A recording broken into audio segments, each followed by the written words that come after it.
한 1년 반 정도 더 들고 계실 생각이 있으세요?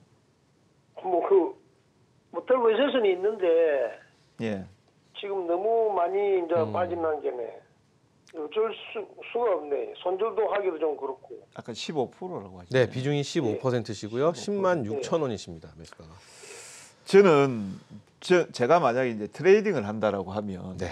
예, 저는 이렇게 하겠습니다. 15% 같으면은 이거 만약에 이제 1년 6개월 정도 이렇게 가지고 왜 제가 1년 6개월을 말씀드리냐 하면은요. 잠시 차트 한번 보여주시죠. 이건 뭐 실적이 어쨌다 이런 얘기들은 뭐 다 여러분들이 다 알고 계실 거고요. 여기 보시면 이 LG전자가 46,000원까지 빠질 때는 앞으로 10만 원 구경도 못하고 이건 뭐 끝났다 이런 생각들을 하셨을 겁니다. 이게 불과 언제냐면은 작년 재작년 또였습니다. 바닥을 찍고 올라왔다가 이제 10만 5천 원 넘어가니까 야 이제 LG전자 회생했다 좋다라고 하면서 다 매수를 했 결과가 이제 이렇게 쌍봉치고 이제 급락이 나와버렸거든요. 예, 급락이 나와버렸는데 이게 파동상 보면은 한 1년에서 1년 6개월 정도 되면 다시 이게 바닥을 잡고 위쪽으로 돌아오는 과정들이 있습니다. 네. 요 나오면 우리 시청자님께서는 이제 원금 회복 정도는 할 수 있겠다 이렇게 보는데요. 제가 만약 트레이딩을 한다라고 하면 저는 이제 그거는 조금 제 건강상 안 좋을 것 같아요. 1년이나 1년 6개월 정도 이거 한 반토막 주가를 가지고 있다라는 거는 대단히 어려울 것 같아요. 그렇죠. 볼 때마다 우라통이 치밀어 오를 것 같은데 그래서 이제 저는 만약에 트레이딩이 15%니까 반토막 하면은 얼마입니까? 뭐 다 던지면은 마이너스 7% 정도 계좌 손실 나겠죠. 그렇죠. 예, 그 정도 나겠죠. 그러면은 차라리 저는 올라오면은 매도를 치면서 예, 다른 종목들 이게 이제 LG전자는 한번 추세적으로 대형주는 빠졌는데 대응을 못하면은 나중에 올라올 때 빠질 때는 누적돼서 빠져가지고 10% 15% 빠지거든요. 올라올 때는 어떻게 올라오냐 1% 2%씩 올라갔다 왔다 갔다 한대요. 네. 복구가 잘 안 돼요. 대형주는 추세를 이탈하면. 예, 그렇기 때문에 이거 아무리 붙들고 흔들어봤자 시간 투자 못할 것 같으면은 복구가 된다고 해봤자 10% 15% 20% 많으면 그 정도밖에 안 되거든요.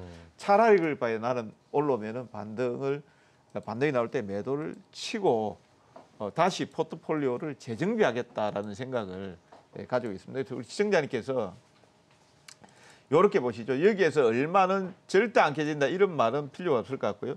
여기서 만약 깨지면은 차의 경우 5만 4천 원대까지 가면은 매도할 필요는 없고요.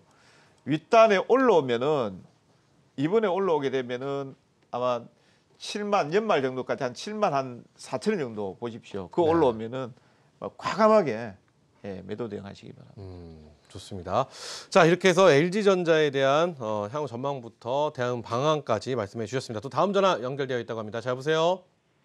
예, 여보세요? 네, 안녕하세요. 반갑습니다. 예, 안녕하세요. 반갑습니다. 수고하십니다. 네, 자, 어떤 종목 궁금하셔서 연락 주셨나요?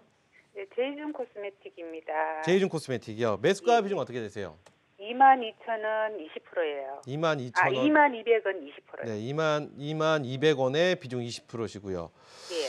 자, 현재 손실 중이신데 저희가 어떤 도움을 드리면 좋을까요? 지금 이게 7월 달에 제가 매입을 해서 계속 찌고 있는데 이게 25,000원까지 간다고 기다렸다가 22,000원까지도 봤거든요. 네. 근데 계속 올라간다고 하고 있는데도 조금 떨어져서 어쩔까 싶더라고요. 2만 원에서. 근데 또 계속 다른 사람들 상담하고 이렇게 보니까 보유하라는 말도 많이 나오고 25,000원까지 나온다, 22,000원까지 나온다 소리를 계속 들었어요. 네. 그러다가 지고 있다가 지금 이렇게 계속 며칠 사이에 계속 빠지니까 이게 네. 갑자기 30% 마이너스예요. 네, 그래요. 알겠습니다. 그때 우리 어머님 생각하시는 목표가가 25,000원이셨던 건가요? 네, 22,000원이라도 상관은 없는데 지금 저는 본전이라도 상관없어요. 알겠습니다. 제이준 코스메틱에 대한 향후 전망에 대해서 안내해 드리도록 하겠습니다. 어떻게 보시나요? 지금 굉장히 불안해 하실 수밖에 없죠. 지금 차트 상으로 보니까 너무 많이 빠지셔갖고. 네. 예, 저는 딱 이렇게 말씀. 제이준 코스메틱은 피혁 원단 화장품 쪽이거든요. 그럼 이게 화장품 쪽이니까 중국 소비하고 상당히 관련이 있거든요. 지금 네. 가장 증시가 타격을 받는 쪽이 지금 중국이거든요. 예, 중국이 이제 경기 부양을 적극적으로 하지만 오히려 경기 부양을 한다는 것은 중국의 경기 흐름이 그만큼 안 좋다라는 걸 반증한다라고 이렇게 이제 이해를 시장에서는 하기 시작하거든요. 그러면 이게 이제 중국의 하락과 중국의 반등에 저는 좀 관련이 있다. 예, 이렇게 말씀을 드리고 싶습니다. 물론 이제 기업의 내부 펀더멘탈 보면은 지금 뭐 이럴 겁니다. 아마 종목 진단을 하면 자, 제이준 코스메틱이 이번에 영업이익 653억인데 퍼 10배만 줘도 시가총액이 6,500억 정도 나갑니다. 그러면 지금 시가총액이 3,800억 정도니까 대단히 저평가되어 있으니까 가지고 계시라고요. 그런데 이제 실전에 들어오면 이게 이제 전부 다 뒤통수 맞아버리는 결과가 이렇게 나온다면 이렇게 주가가 빠져버리는 이런 모습들이 나오거든요. 왜 그러냐면 주가 자체는 기업의 실적을 따라가는 것도 있지만 기업의 실적에 대해서 지나치게 맹신을 하지 말라. 이건 뭐냐면 투자의 명인 존 템플턴이 얘기한 얘기입니다. 네. 기업의 실적에 대해서 너무 맹신을 하지 마라라는 거죠. 그걸 하다 보면 이제 실패를 하는 경우들이 허다합니다. 그러면은 제이준 코스메틱은 언제쯤 반등이 나올 것인가? 중국 시장과 관련이 있다라고 제가 말씀을 드렸죠. 그러면은 중국 상해 지수가 지금 여기 차트가 지금 나오질 않네요. 중국 상해 지수를 여기 나왔습니다. 차트 한번 보겠습니다. 보면 여기에서 얼마 정도까지 저점이 형성될 것인가라고 보면 딱 이렇게 보시면 됩니다.